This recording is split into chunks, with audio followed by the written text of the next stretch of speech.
예배하면서 단순히 제가 여러분에게 메시지를 전하는 걸로만 받지 마시고 제가 질문할 때 여러분 한번 그 질문에 답이 있는지, 또 그 답이 정말 나에게 인생에 완전 답이 되는지, 그런 하나님 앞에서 말씀을 가지고 서로 이 시간 나누며 또 은혜 받는 시간이 되었으면 참 좋겠습니다. 왜냐하면 저는 신앙생활 하기 이전에는 질문다운 질문을 받아본 적이 없어요. 다시 말하면 정말 하나님이 살아계십니까? 이런 질문. 왜? 저는 하나님을 존재 자체를 아예 믿지 않았기 때문에. 당신은 정말 죽으면 죽음 이후에 천국과 지옥이 있음을 믿습니까? 이런 질문도 가까운 그 어떤 사람으로부터도 들어본 적이 없어요. 왜 꼭 예수를 믿어야 합니까? 믿지 않으면 안 됩니까? 라고 질문을 들어본 적이 없어요. 그러다 보니까 저에게는 사는 것 자체가 영적인 생활이라는 걸 전혀 겪어보지를 못했어요. 그런데 어느 날 그 질문이 제게 왔어요. 교회를 다니면서도 하나님에 대해서 제가 질문해 본 적이 없거든요. 왜? 목사님 늘 설교하시고 성도들은 뭘 하나님 이름 부르고 찬양하고 예수 이름 부르고 하니까 저는 그냥 그게 너무 자연스럽게 하나님을 믿는 사람들인 줄 알았어요. 그런데 정작 하나님을 아느냐, 하나님은 어떤 분이냐 라고 질문했을 때 모르겠더라고요. 하나님? 눈에 보이지 않는데 어떻게 하나님을 믿을 수가 있고 어떻게 하나님을 만날 수 있는가? 이런 질문에 대해서 제가 아무런 대답을 할 수가 없었어요. 오늘 예배하는 이 시간에 여러분 정말 바르게 질문만 받아도 여러분 인생 완전 바뀝니다. 진짜 하나님을 알아야 돼요. 진짜 예수를 알아야 돼요. 진짜 여러분이 누군지 알아야 돼요.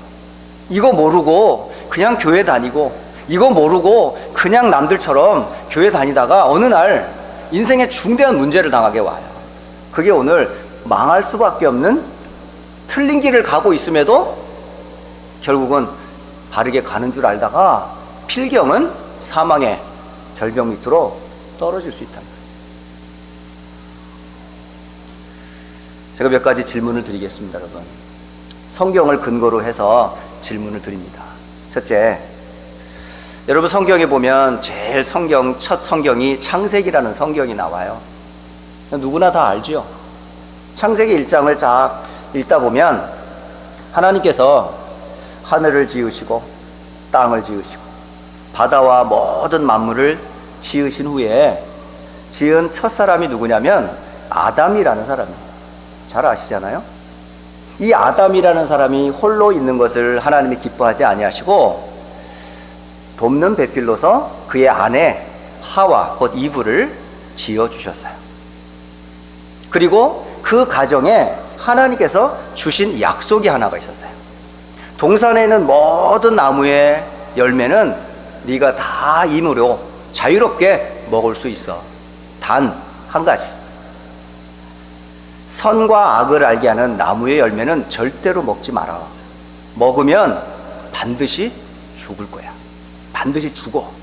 그러니까 이 약속은 절대 잊지 마 라고 하나님이 첫사람 아담과 하와에게 주신 첫 약속이었어요.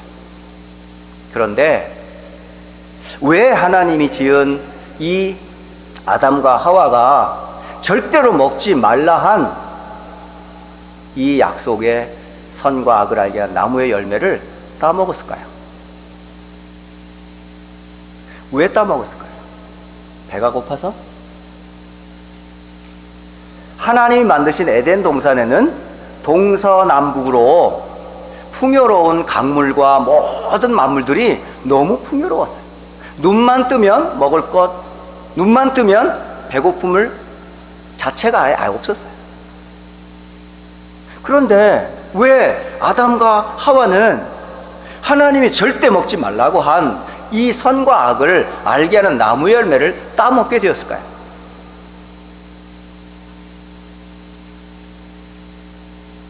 때로는 많은 분들이 그런 얘기를 해요. 왜 하나님은 그 선악과를 만들지 말지, 왜 굳이 만들어가지고 인간을 그렇게 멸망 가운데 빠지게 했냐면서, 만드신 하나님이 너무 밉다면서, 하나님이 악한 분이라면서 하나님을요 오히려 원망해요. 실수는 지가 해놓고, 아담과 하와가 본인이 해놓고 원망은 누구한테 해요? 하나님이 만들지 않았으면 멸망당하지 않았을 거 아닙니까? 꼭 하나님은 악한 분이라고 얘기들을 하죠. 오늘 여러분이 하나님 말씀을 어떻게 듣고 계시는지,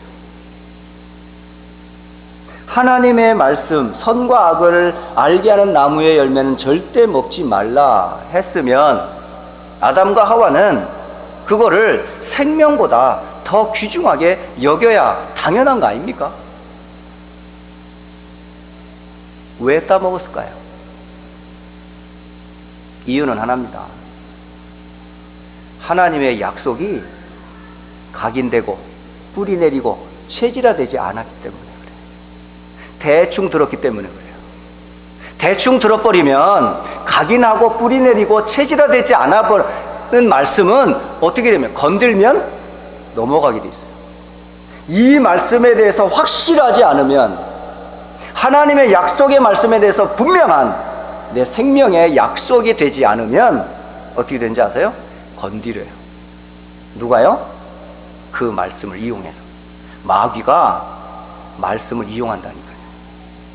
하나님만 말씀하시는 것이 아니고 사단도 우리가 어떻게 하면 넘어지는지, 하나님이 무엇을 먹지 말라는 것을 먹으면 어떻게 되는지 마귀도 알아요.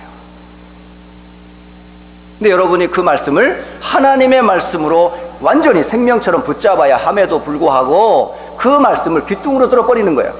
에이, 그래도 되겠지 뭐. 아니, 뭐 하나님 한번 봐주지 않겠어?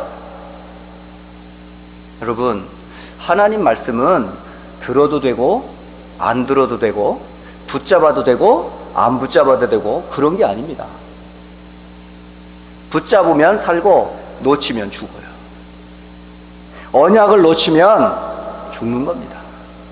그걸 마귀가 알고 있어요. 우리를 실패시키는 사탄은, 마귀는, 귀신은 우리의 연약함을 알고 있어요. 그게 뭔지 아세요? 말씀 제대로 붙잡지 않을 때 건드려요. 창세기 3장에 보면 아담과 하와가 그 하나님의 약속하신 그 바를 제대로 붙잡지 않았다는 증거가 있어요. 네가 이것을 먹는 날에는 정녕 반드시 죽는다 하셨는데 아담과 하와는 어떻게 대답해요? 죽을지도 모른대. 그거를 마귀가 옳거니 하고 올무를 걸려버린 거예요. 함정에 빠뜨리는 거예요. 아니야, 네가 이것을 먹는 날에는 네 눈이 밝아서 하나님처럼 될까봐 하나님 먹지 말라 한 거야. 그때에 눈이 밝아져서 어떻게 돼요? 선과 악을 알게 하는 나무 열매가 고함직도 하고 지혜롭게 하기도 하고 탐스럽기도 한지라. 그게 좋게 보이는 거예요. 생명의 말씀으로 안 들리는 거예요. 결국 어떻게 됐어요? 까먹버렸어요. 범죄버렸어요. 결국은요, 하나님을 떠나게 되는 저주를 받게 됩니다. 그리고 그 언약을 놓친 결과를 아담과 하와는 몰랐어요. 언약 놓친 이후의 삶이 어땠는지를 아담과 이브는 전혀 겪어보질 않았거든요. 결과 어떻게 됐어요? 남자는 땀을 흘리는 고통을, 여자는 해산의 고통을, 하나님을 앙망해야 될 인간이 남편을 바라보면서 고통을 겪게 되고요. 자연은 가시덤불과 엉겅퀴로 수고해도 끝이 없는 노동이 계속됐어요. 그런 저주를 아담과 하와는 언약 놓친 결과로 이어질 것을 알았을까요? 몰랐어요. 오늘 저를 포함해서 모든 우리 하나님이 사람 안디옥 교회 성도 여러분이 하나님의 말씀을 듣되 대충 듣지 마세요. 그리고 그 말씀을 내 말씀으로 각인하세요. 뿌리 내리세요. 체질화하세요. 그렇지 않으면 마귀에게 속고 우리 인생 망할 수도 있어요. 또 하나, 여러분, 이스라엘 잘 아시죠? 하나님이 택하여 부름받은 이스라엘의 역사는 하나님과 함께하는 민족이고 하나님 모든 축복을 다 부여받은 민족임에도 불구하고 성경에는 이스라엘은 계속 뭐만 됐다고 그래요? 고통이 계속됐어요. 신기하잖아요. 왜 이스라엘은 하나님의 백성이고 하나님이 축복한 나라임에도 불구하고 그 나라는 에집트에 430년 동안 노예살이를 왜 계속했어요? 그리고 출애굽하여 광야를 지나 가나안 땅을 정복했음에도 불구하고 주변의 강대국인 블레셋이 계속 공격을 당해요. 우리 아람 나라가 공격을 하지를 않나? 심지어는 아수르라고 하는 강대국이 북이스라엘을 정복하지를 않나? 바벨론이란 나라가 남유다를 삼켜버리지를 않나? 결국은 다 이스라엘 사람들, 똑똑한 사람들을 왕을 비롯해서 많은 고관들과 귀족들이 다 포로로 붙잡혀가서 거기서 노예살이를 하고 거기서 눈물을 흘리며 고통을 당한 이야기가 구약 이야기예요. 그리고 예수님이 이 땅에 오셨을 때의 당시는 유대 나라는, 이스라엘은 로마라고 하는 나라의 속국으로 딱 사로잡혀 있었어요.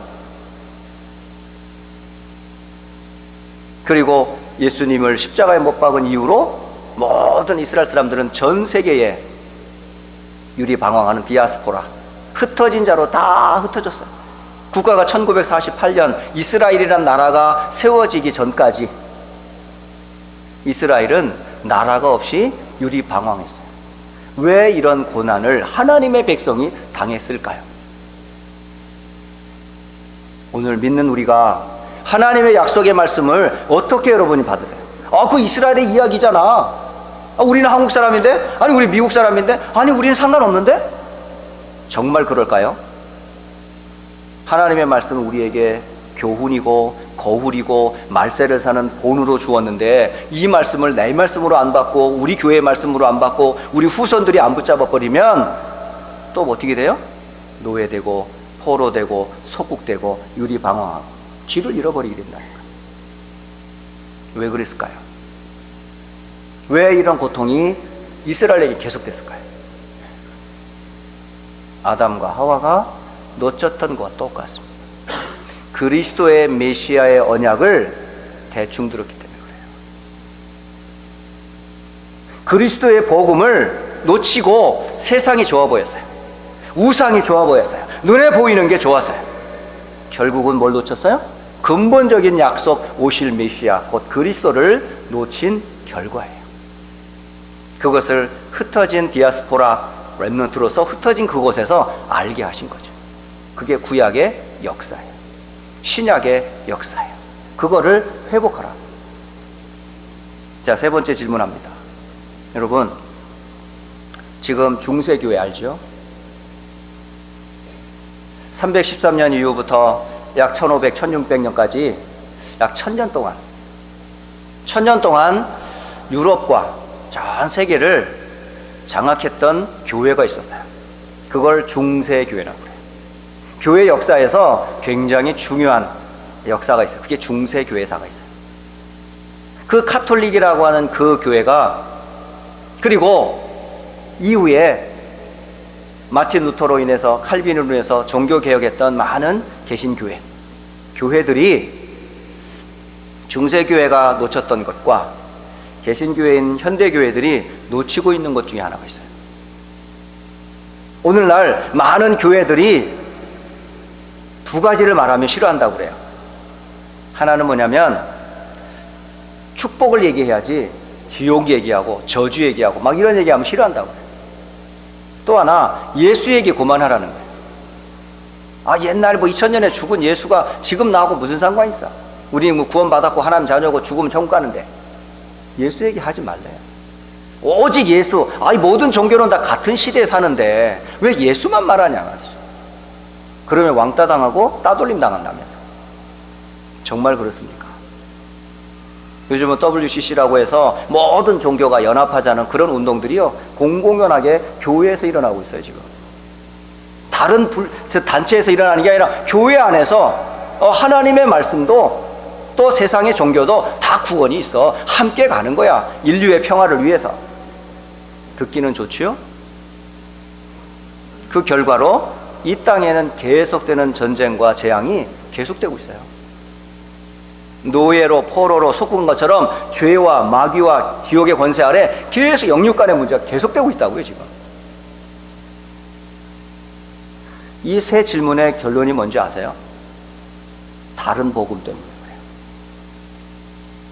복음이 아닌데 복음인 것처럼 붙잡은 거, 복음이 아닌데 틀린 거를 진리로 붙잡은 거, 복음이 아닌데 실패할 것들을 생명처럼 붙잡았기 때문에 그래요. 오늘요, 저는 이 메시지가 물론 여러분에게도 메시지 전달하는 메시지도 되지만은 제가 붙잡고 저를 살린 복음이에요. 저는 태어나서 하나님 믿지 않았거든요.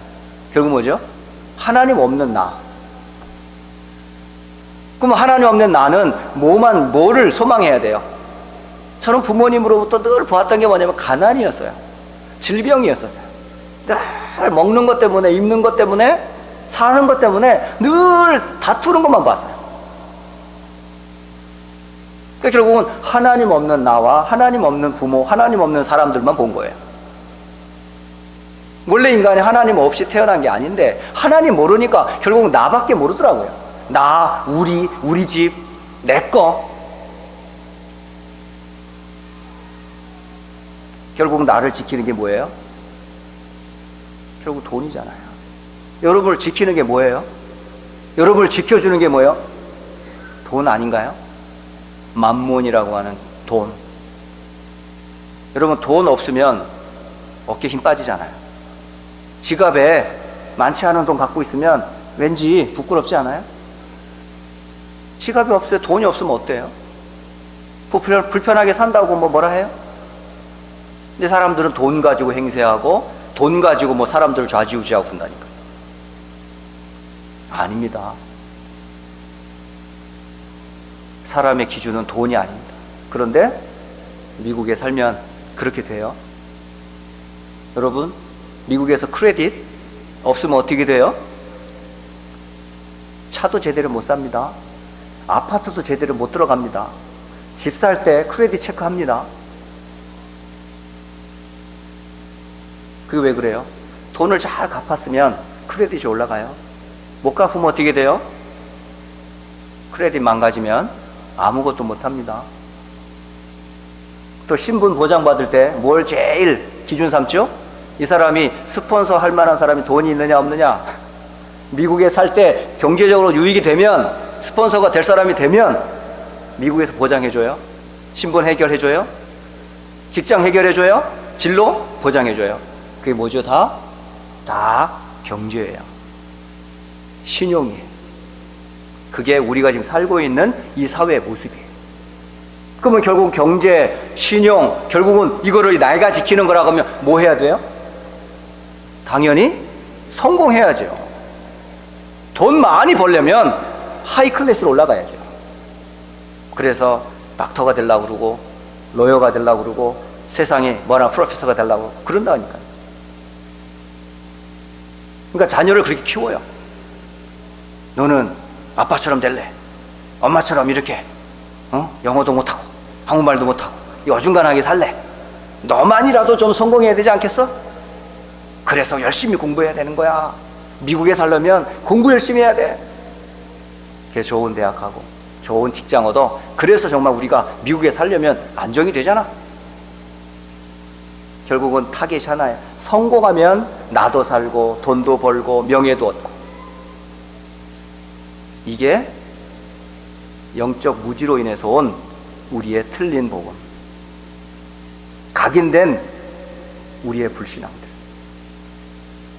교회 생활하면서 여전히 영적 사실을 모르면, 여전히 전능하신 하나님과 우리의 구원과 복음의 비밀들에 대한 각인, 뿌리, 체질, 완전 결론과 답이 나지 않으면 우리는 이것을 쫓아갈 수밖에 없어요. 안 그렇습니까? 또 하나, 살면서 우리는요, 세상의 문화를 접할 수 있는 게 당연해요. 태어나서 죽을 때까지 우리는 문화라고 하는 틀을 벗어날 수가 없어요. 여러분 입고 있는 옷, 이건 문화예요. 여러분 헤어스타일, 이건 문화예요. 여러분 모든 앉아있는 이런 뭐 건물, 빌딩들 다 문화예요. 그 시대마다 문화가 있었어요. 그런데 문화 중에 제일 무서운 문화 중에 하나는 뭐냐면요, 이 귀신의 역사인데 그걸 모르는 거예요. 그게 점술 문화, 무속 문화, 우상 문화라는 거예요. 세상의 모든 종교, 그게 다 문화를 남겨놨어요. 큰 절 앞에서, 큰 동상 앞에서, 큰 형상들 앞에서 사람들이요 무릎을 꿇어요. 근데 그 형상과 사상과 문화 속에는 누가 역사하는데요? 세상 임금, 세상 풍속, 그의 영적인 문제를 누가 붙잡고 있는 줄 아세요? 세상의 문화는 하나님이 주관하는 게 아니에요. 세상 임금이 주관해요. 그 세상 임금이 세상 풍속, 민속, 이런 풍습, 커스텀을 가지고 사람들을 뭐예요? 살게 만들어요. 그래서 경제인들에게 돈을 주는 것 같으면서 결국엔 무속인들이 다 붙어 있어요. 정치인들 곁에 있어요. 미국의 뉴에이지 무브먼트라든가 어떤 많은 종교단체들이 지금 그런 일을 행사하고 있어요. 유명한 연예인들 힘들잖아요. 유명한 정치인들 어려움 당하잖아요. 가서 찾아가요. 뭘 얘기하면서? 힐링 얘기하면서, 당신 내면 세계 얘기하면서, 당신의 인생의 참된 의미를 찾기 위한, 나를 찾게 하기 위해서. 그러면서요 사람들을요 치유한다 하시고 결국은요 영적인 문제 오게 만들잖아요. 그 세상을 지금 움직이고 있는 미국이 그런 여러 가지 영적인 영향을 받고 있어요. 피할 수가 없어요. 그러면서 그들이 내놓은 것들이 문화예요. 제가 이번에 렘넌트 대학교 그 박사원 때문에 하와이에 갔다가 지난 금요일 날 아침에 왔는데요. 딱 그 부시공항 내려서 나오는 입구까지 예전에 보지 못했던 장면들이 보여요. 그게 뭐냐면 모든 테이블마다 뭐가 있는 줄 아세요? 타블렛이 있어요.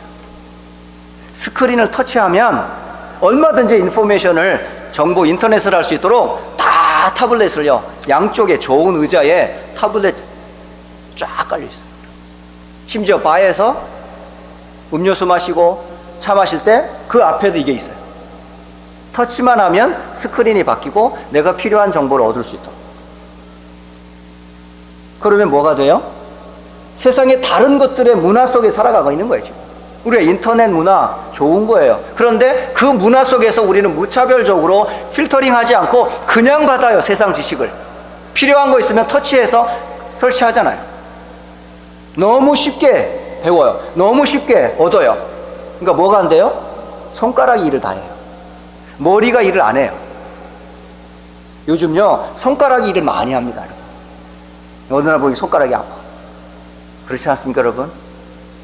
이게 손가락이 없으면 어떡하지? 그러니까 손가락이 일을 다 해. 머리가 하는 게 아니에요. 생각을 안 한다. 그래서 생각하는 걸 싫어합니다. 책장 넘기는 걸 싫어해요. 생각하는 사고가 없어요. 뇌가 죽어가는 거예요.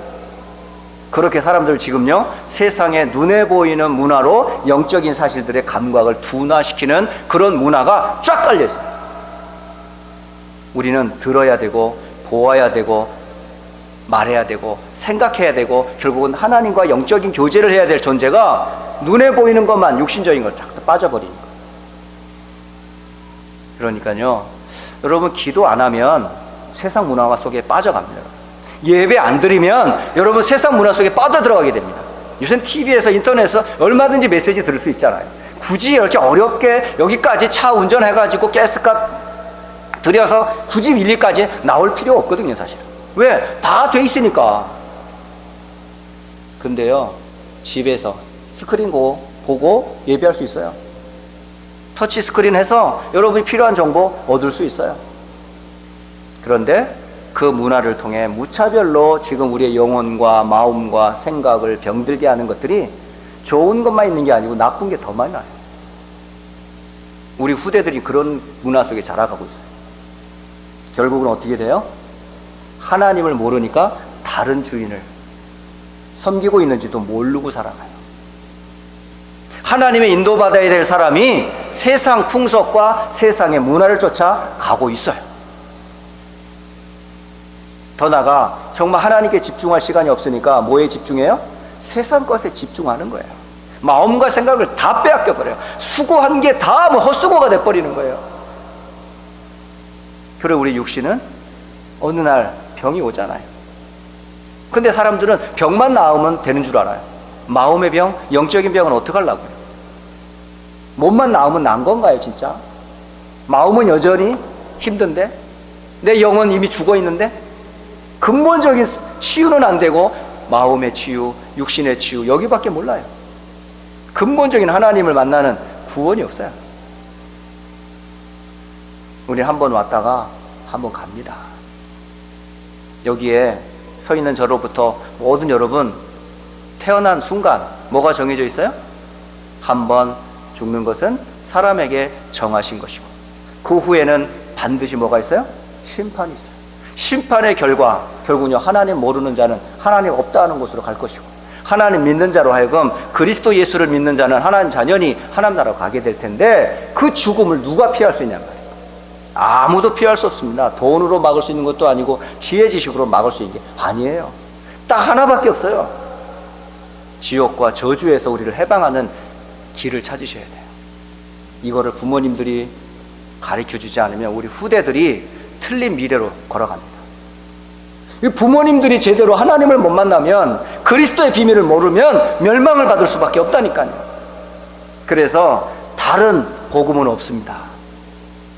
그러면 성경이 말하는 이 저주에서 벗어나는 길은 뭘까요? 여러분, 하나님이 주신 답입니다. 이게 사람에게서 난 게 아닙니다. 갈라디아서 1장 1절 사람들에게서 난 것이 아닙니다. 이거는 또 사람으로 말미암아 나온 것도 아닙니다. 이거는 어디서 났다고 그래요? 오직 예수 그리스도와 그를 죽은 자 가운데 살리신 하나님 아버지로 말미암아 난 거예요. 여러분은 땅의 것으로 구원을 못 받습니다. 하나님 아버지께로부터 나온 것을 들어야 돼요. 그럼 하나님이 이 다른 복음, 틀린 복음, 실패한 복음에 그릇된 길로 가고 있는 이들에게 하나님이 구원해 주시겠다고 하는 저주에서 해방하겠다고 하는 생명의 길이 뭐예요? 성경에는 분명히 말합니다. 사람들에게서 난 것도 아니고 사람의 의로 말미암은 것도 아니라 오직 예수 그리스도와 그를 죽은 자 가운데 살리신 하나님 아버지로 말미암아 난 그것을 바울이 알았던 거예요. 바울만 알면 됩니까? 아니요. 바울을 통해 전해지는 그 말씀을 하나님이 지금도 저와 여러분에게 오직 저주에서 해방되는 길은 하나밖에 없습니다. 예수입니다. 그리스도이십니다. 그럼 그리스도가 무슨 뜻이에요? 영원한 세 가지 문제, 마귀 문제, 원죄 문제, 죽음과 지옥 문제. 이 세 가지 문제를 하나님이 해결할 원래의 복음을 주셨는데 그게 바로 여자의 후손이 뱀의 후손의 머리를 깨뜨리고 그가 십자가에서 피 흘려 죽을 것을 이미 창세기 3장 15절에 주었어요. 그 여자의 후손이 육신을 입고 이 땅에 오신 그분이 예수입니다.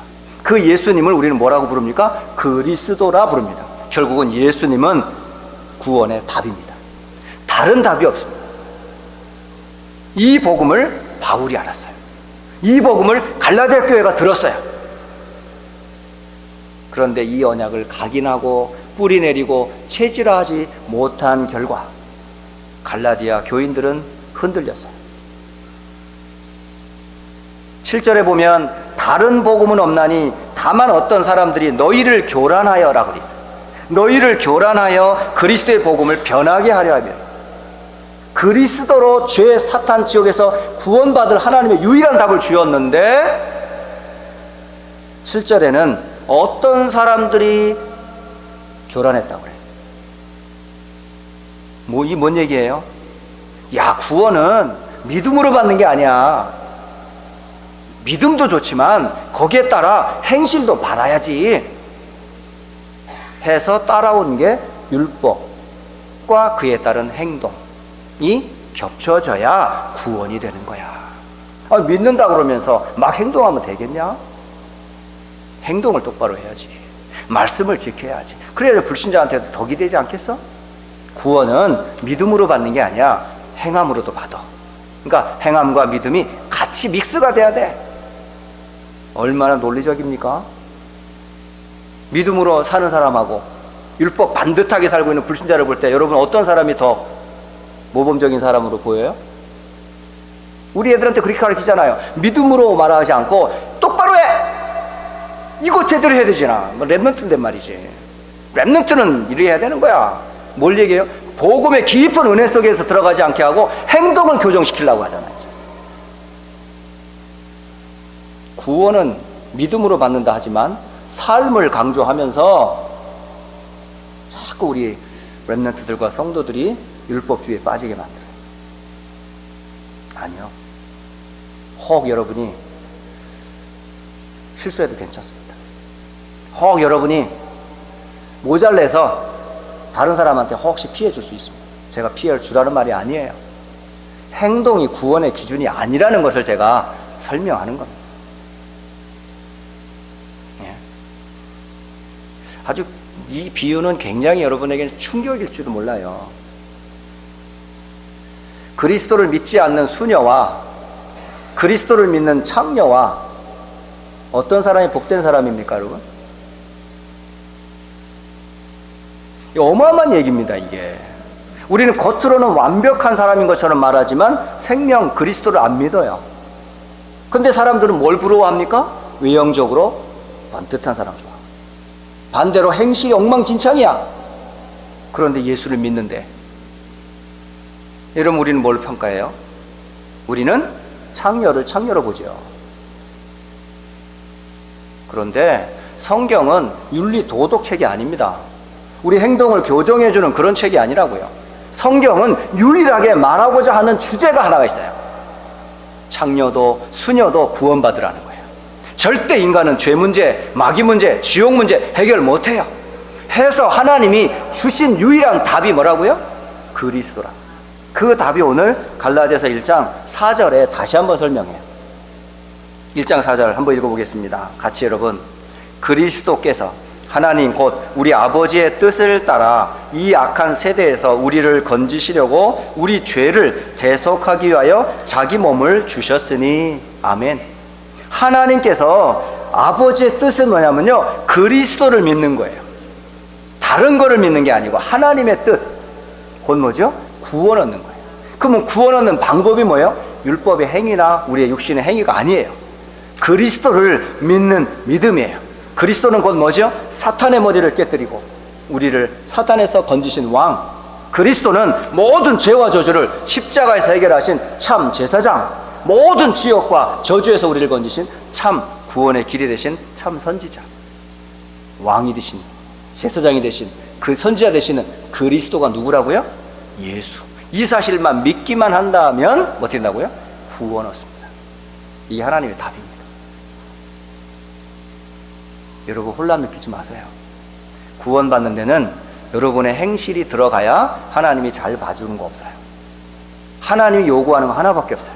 네 정말 예수를 믿냐? 네가 믿는 예수 누구냐? 그리스도이십니다. 됐어. 예수가 그리스도이심을 믿는 자마다 구원을 얻는다고 되어 있어요. 다른 거 필요 없어요. 다른 복음 없어요. 예수 플러스 다른 알파가 필요 없어요. 예수님이 다 끝내버렸어요. 십자가에서 다 이루었다. 요한복음 19장 30절. 더 이상 필요치 않아요. 우리는 뭐만 하면 돼요? 믿습니다. 영접하는 자, 곧 그 이름을 믿는 자들에게는 하나님의 자녀가 되는 권세를 주셨으니 끝났어요. 그러면 우리 뭐예요? 우리 행실과 상관없이 하나님 자녀. 세상 끝날까지 함께 하시고 영원한 영생을 소유하게 되고 보장을 받은 겁니다. 자, 결론을 맺겠습니다. 2018년 한 해 중요한 두 단어는 항상 붙잡고 기도하세요. 휴스턴 안디교회 성도들. 첫째는 만민을 위해 기치를 들라. 모든 만민에게 뭐가 필요해요? 복음이 필요해요. 그리스도가 필요해요. 다른 복음, 틀린 복음, 망할 복음으로 세상 빠진 그 세상을 살릴 길은 하나밖에 없어요. 만민의 기치, 곧 뭐죠? 깃발, 곧 복음을 얘기해요. 성도 여러분이 바로요, 복음의 깃발을 든 전도자라는 걸 기억하셔야 돼요. 여러분은 전도자입니다. 여러분 스스로가 전도자요, 세상을 살릴 전도자요, 다민족과 세계복음할 전도자라는 걸 잊지 마세요. 왜? 복음을 아니까, 복음을 믿으니까, 복음을 가진 자니까. 또 하나, 우리 후대들이에요. 제1, 제2, 제3 앞으로 계속 우리가 렘넌트 운동할 텐데, 우리 후대 운동할 텐데, 미래를 준비해야 될 텐데 준비해야 되잖아요. 시스템 없이 그냥 기존에 하던 대로 우리만 잘하면 된 거야? 아니요. 하나님의 소원은 모든 민족에게 이 복음이 증거된 이후에 끝이 올 거라고 하셨어요. 만민에게 복음을 전파하라 하셨어요. 땅끝까지 이르러 내 증인이 되라 하셨어요. 그렇다면 준비하셔야 돼요. 다민족과 세계복음을 위한 전도와 선교를 성도들 가슴에 없으면 세상 못 살립니다.